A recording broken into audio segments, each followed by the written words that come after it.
Welcome to Master of the Game. I am Juce, and today we have a panel of 3 other wonderful dungeon masters for our questions. Over the next 4 weeks, we're going to be talking about world building questions, and I'm looking forward to hearing what they all have to say. So with that, let's go around the table, let everyone introduce themselves and their channel. We'll start with you, Fred.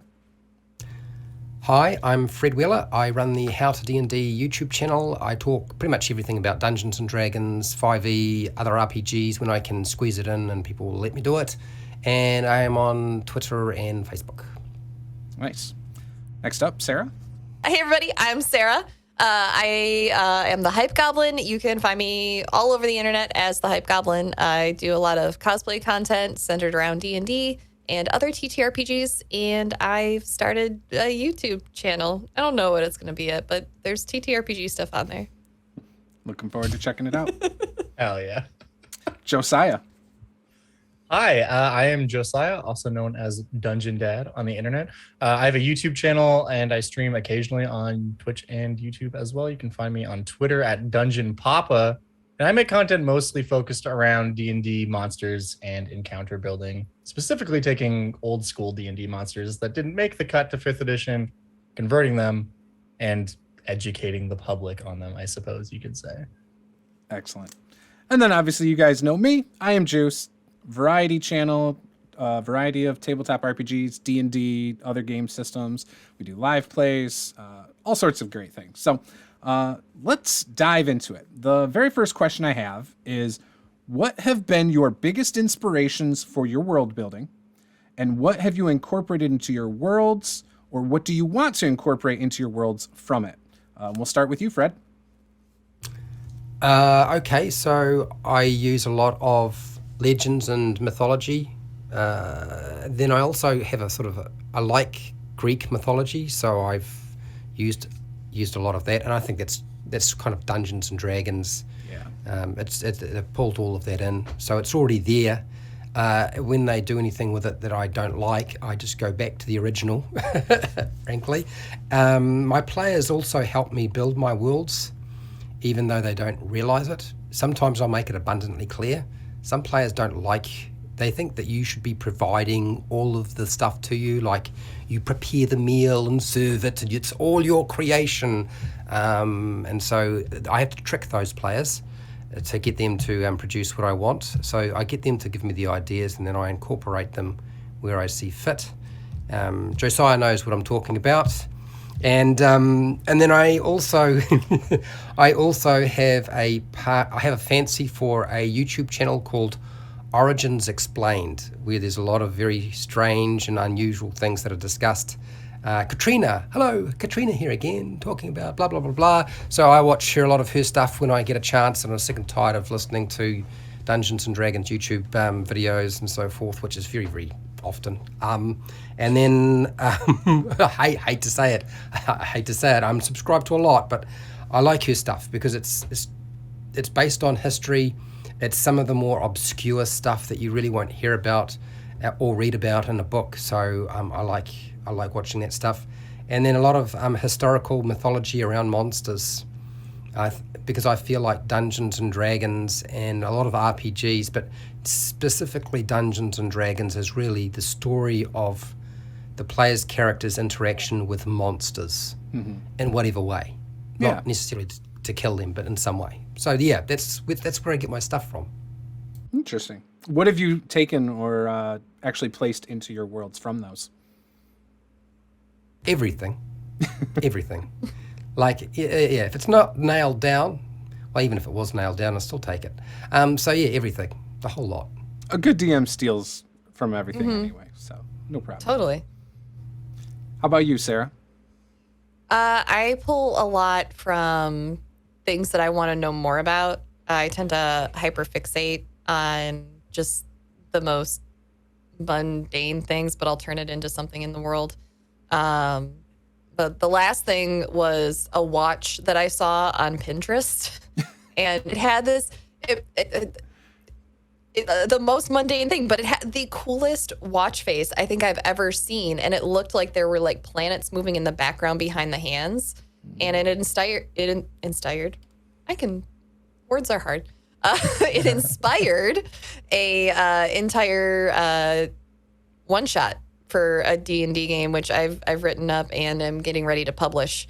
But basically, I thought, well, what if you had a magic item that looked like this thing, but it sucked your players into it and they had to escape it because it was actually, you know, this really high-powered wizard's like version of Magnificent Mansion. But once they're stuck in it, they have to deal with the security system in it in order to get back out. But once they get back out, they have this modified version of the Magnificent Mansion spell that they can carry with them in their pocket.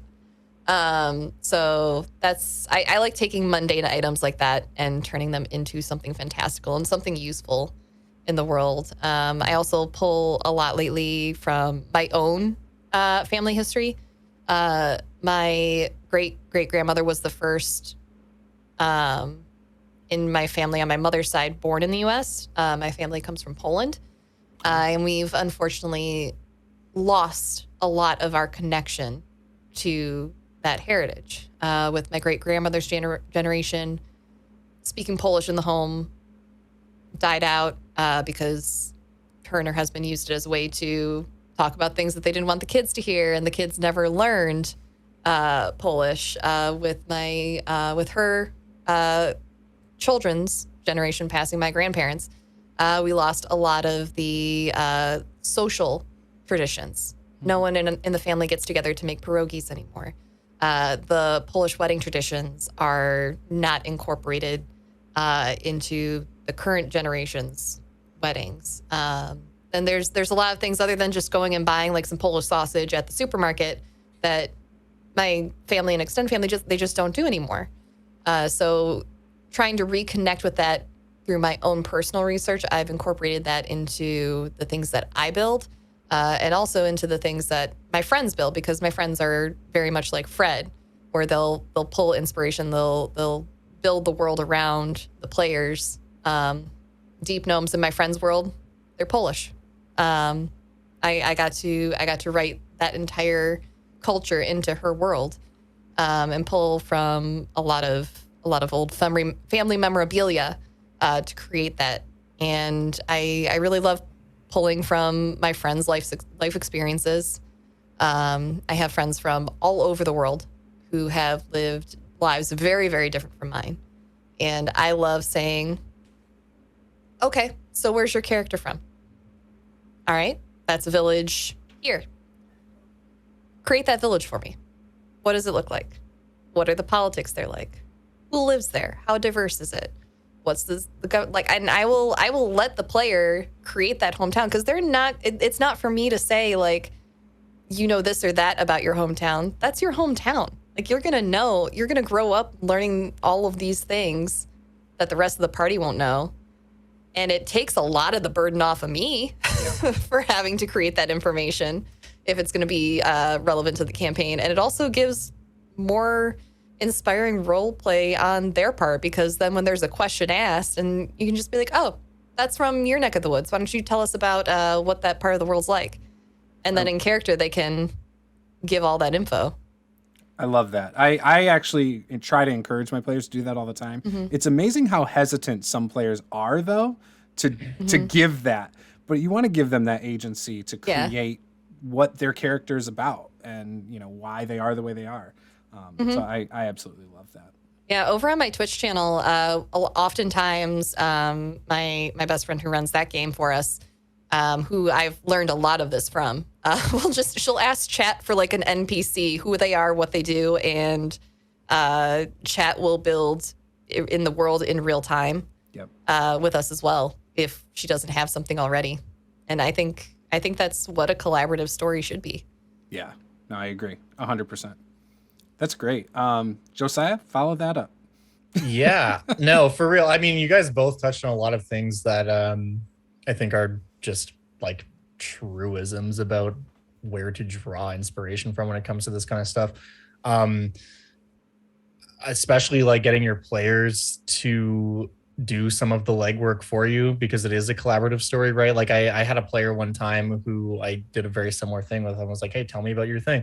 And he came at me with the most insane thing. He was like, "Oh yeah, my player comes from this small, like super religious village, and everyone there has like a bunch of kids, and they name their kids like everyone's name is like a quality, and you name your kid that because like they want that to manifest, and like as part of their religion, it sort of becomes true." And in his like a family, descriptor word. Yes, like a descriptive word. So in his family, like his older brother was named Brave, and he had another brother who was named like Courage, and like another brother who was named like I can't remember all of them now, but he had a whole list of family. And like he had one brother who was like not expected to survive childbirth, who was named Lucky, like that kind of stuff.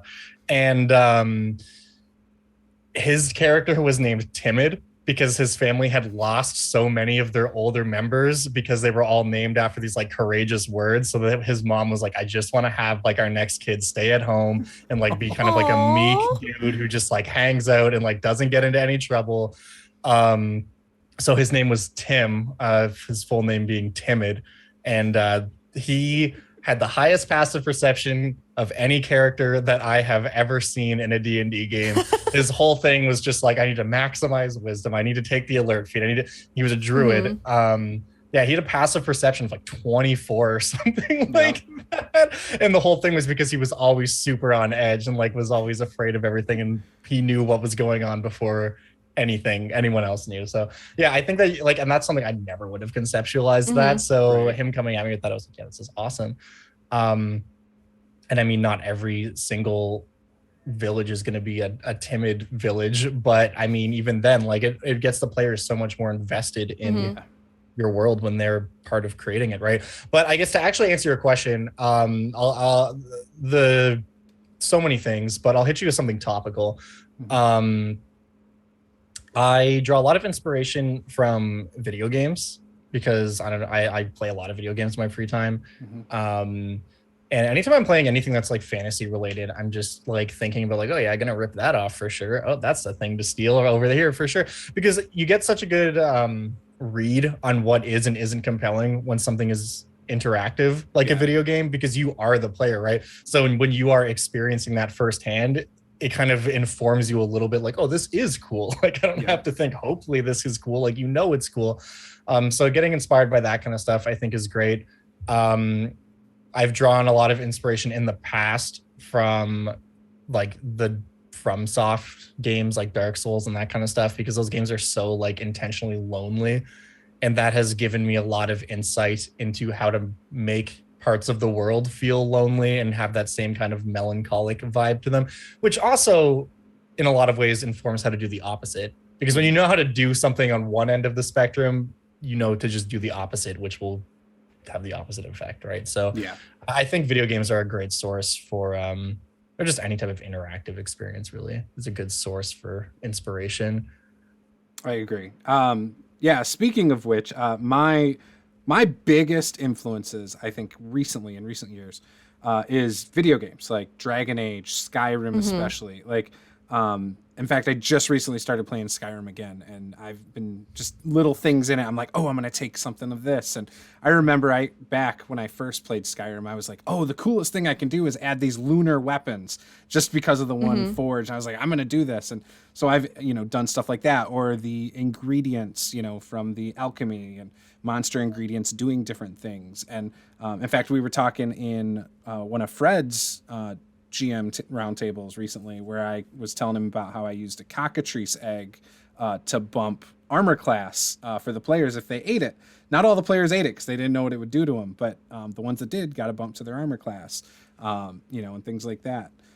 The other thing too, the strong, for instance, in Dragon Age, the factions are a huge deal, and Skyrim as well. But in Dragon Age, there's the Templars, who are afraid of magic, and they have, this huge apprehension around mages. And that's a huge conflict in that world. And I have taken some inspiration for factions in my world, which we'll talk about in a future DM Roundtable this next month. But I absolutely love, just taking little ideas, making it my own, and running with it. So, yeah. Have you ever started a campaign with your characters waking up in a cart and someone saying, I see you're awake? No, I actually like that idea though of taking the beginning of Skyrim.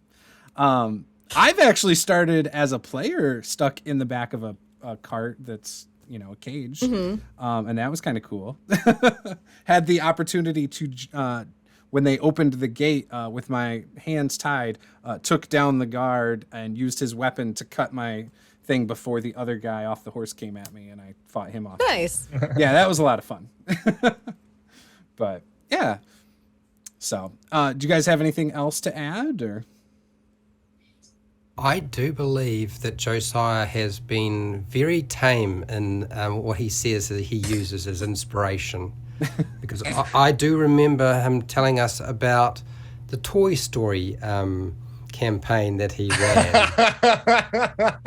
Okay. I mean, that's a whole separate thing, but like, yeah, we did run a Toy Story campaign. I think that just comes back to drawing from like inspiration from movies and that kind of thing, right? Of taking anything and bringing it to its like ultimate and logical conclusion. Mm-hmm. So like if we're like, okay, the rules of Toy Story, but in like and we're playing D&D as the system. Okay, well, toys can do this. And what does that mean? If they're sentient, what kind of situation could we set up where it's just the toys? So I had them put in like a city that was abandoned, and they were in this like abandoned toy store, and it had been like 100 years. So they had just been thriving in this like toy store, and the toy store was like the world, and everything outside of that was like the Fallout-esque wasteland. And then I was like, okay, well, how do we build on the like traditional tropes of kind of like a post-apocalyptic thing? I was like, oh, well, maybe in the abandonment of this town, like part of the town burned down. So between aisle 7 and 9 in the electronics section of the store, there was like a fire there a long time ago. So that was where a group I called The Melted lived, who were all like your kind of post-apocalyptic mutants and stuff. They were all like toys who had been like partially destroyed or messed up in some way. And anyways, long story short, they ended up making friends with a Metroplex action figure who acted as their mobile base command, so to speak. A Metroplex being like the biggest Transformer toy I think that's ever been made. So it was like a dungeon, and then when they cleared the dungeon, they freed this giant Transformer from these mutants, who then joined their party as their like mobile convoy kind of thing. So like, I don't know, it was so dumb, but it was like some of the most fun we've had. I want to play that campaign. Time. It was so much fun. It was so much fun. One of the characters, because a big thing I always ask my players too is like, give me like, what's your character's goal, or like their overall goal? Yeah. And like, that isn't always one, but I think that's an important question to at least consider. And one of the characters, he was like a knockoff Teenage Mutant Ninja Turtle action figure. So he was like some type of other amphibian, and his whole goal was that he was like searching for meaning because he didn't belong with any of the other sets, and his line had been like recalled almost immediately. So he had like a lightsaber that came from like a Star Wars action figure kit, and he had like all these little pieces from other different toys as he was like searching for his identity. There was another guy who played a druid that was a Lego set. So he was like a conglomeration of a bunch of Lego pieces that were all like individually sentient, but together they were like one cohesive guy. And when he would like shift, he would turn into a different Lego creature. And he was looking for a missing piece of himself that had been like stolen a long time ago. So that was like his storyline. We had another character. She was a paladin who was a She-Ra like action figure, and she was part of a cult called the Sealed, who never left their packaging because they thought that it would diminish their value, and one day like the reclaimers would come and they would only take the people who were still sealed in their original packaging. So she like left that cult behind and like broke free of her seal, but she was part of like a dual act, like the villain who was like not Skeletor. The Bone Baron, I think was his name, was the other part of her thing. So his mission was to try and track her down and like bring her back to this packaging, because he was like, you're diminishing our value by like leaving whatever, like you have to come back to the packaging. It was so stupid, but it was one of the most fun campaigns we've had in a while. So I guess all that just to say, take something like kind of benign and bring it to its logical conclusion, and you will find weird uncharted territory. That's one of those games that group's going to be talking about though the rest of their life. Mm-hmm. They're not going to talk about my game the rest of their life. It's just normal D&D. They'll be like, oh, but you remember that time we played in that toy store? That's It was awesome. wild.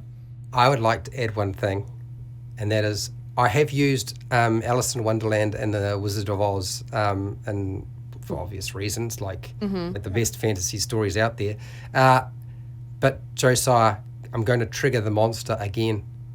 Thundercats, go. Go on. You know you do. Thundercats, make it happen. I mean, Thundercats is basically just like the the Leonin from Theros, which is a whole other can of worms. Wally DM, we did a one shot one time, and he played a character who was basically just the main guy. What's his name from Thundercats? The Thundercat. I don't remember.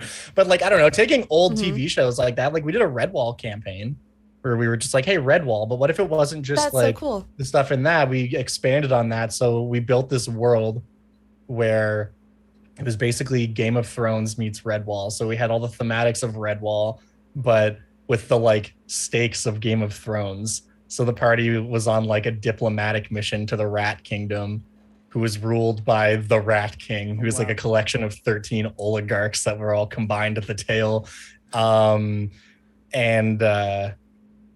It just turned into this insane thing. I don't know. Old kids TV shows are rife for that kind of stuff. Yes. Pulling from those like weird, like the old weird 90s cartoons is just mwah. I'm playing a character right now who was she was based off of Sailor Saturn from Sailor Moon. Yep. I made a Shatterkai Death Cleric. She fight like, and I had art made of her, and I contacted the artist, and I was just like, so I want Sailor Saturn, but I want her all in black, and I want her to like look like she could take down someone twice her size. And the artist was like, I got you. That's great. So, That's awesome. I mean, that's that's so cool. That's so fun. Like, I don't know. I'm a huge proponent of taking like the first idea you think of about something and be like, well, no, let's not just make this a joke. Like, let's consider what this world actually looks like if that's true. We ended up doing a reboot style campaign where the party all played as like computer programs. And that started because of a Clippy meme. Like someone in our D&D chat with our group shared a meme. The Microsoft Clippy, Word like, clip thing? Yeah, like Microsoft Word Clippy, like destroying the world, like haha. And then someone else was like, oh man, we should make Clippy a Warlock patron. And then 10 minutes later, my friend Aaron like posted a link to a homebrew Pact of the Servant or something she called it. Pact of the Assistant is what she called it. That was like all just a Clippy joke. And then we're like, what if we did a campaign based on this? So That's my friend, amazing. Eric ended up DMing a show for us where I was like a sentient solid state drive. And someone else was like basically the Malwarebytes program personified as a wizard. And someone else was Mallory played a rogue called Cognita, who was previously malware, but had since been like reconditioned to be anti-malware software. Oh, wow. So basically our whole thing was we were like a strike team that would go into computers via the internet and like destroy malware. And then that was our thing. It was very silly. That's great. I couldn't imagine even trying to come up with that. I don't think I'm that creative on that front. That is incredibly creative. I feel like you definitely are, and I think everyone is. It's just a matter of taking like oh, that's stupid, but what if it wasn't? What if we just kept the ball rolling, and no matter how stupid it got.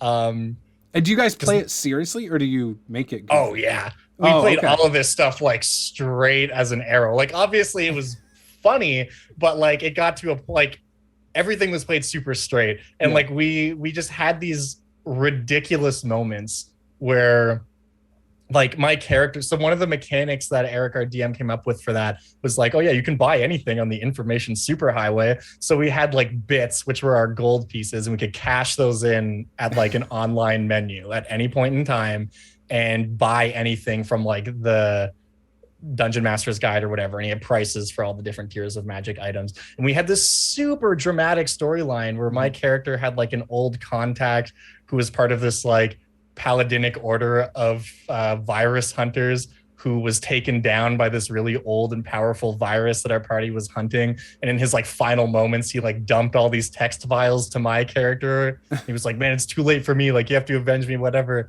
And then my character cashed in all of the money that our party had saved up to get a Holy Avenger.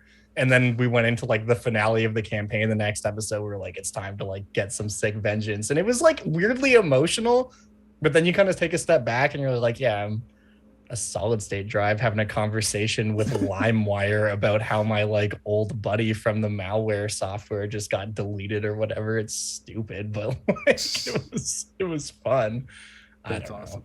And then the Elder Gods, Kazaa and Napster and Bearshare coming out. Yeah, well, that was a big part of that campaign, was just coming up with like stupid ways to do things. Like, we ended up taking up a contract for some like ransomware that the DM played off as like a mob family, and we had to like infiltrate a hospital's computer to like ransomware it. But we were like obviously working for the greater good, so we were doing it under the guise of helping them, but planning to backstab them, of course, and turn into a whole thing. But anyways, yeah, I don't know. Coming up with ideas for how to take stuff like that and making it serious and then playing it straight is one of the finer joys in life, I think. Gosh, now I want to be a sorcerer from the Pirate Bay. Totally. Yeah, we had a character in that game who was named Lime, who was LimeWire, but he was a bard. But he was like a washed up bard. Like, no one used him anymore because he was like an old piece of defunct software. So like he had this mechanic where when he would cast spells, like sometimes it would be the wrong spell. In much the same way, anyone who remembers LimeWire, you'd go to download a song and you'd end up with like Bill Clinton's address to the country or whatever. Like, you know, that campaign was fun because we were using a bunch of the modern spells. So my paladin had access to the modern version of Summon Steed, which lets you summon a car that's sentient. Great. So our car was basically like Kit from Knight Rider. That's amazing.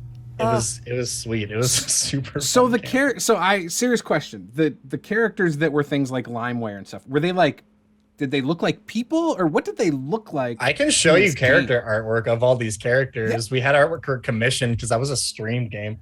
Yeah, because like I'm imagining like a floppy disk drive, like hopping around holding a weapon or something. Like, I don't know. It's hard for me to. It's almost like. Do you know what Shopkins are? Yeah. My daughter used to have them. They're like these little things. It's like a milk jug and like a batch of bananas and makeup, and they're like personalized. So they have like faces and stuff, and they interact. And that's kind of what I'm imagining, but like computer stuff. I mean, you're really not that far off. And yeah, LimeWire was basically just like a super punk looking guy with like green and yellow hair and like attire and stuff.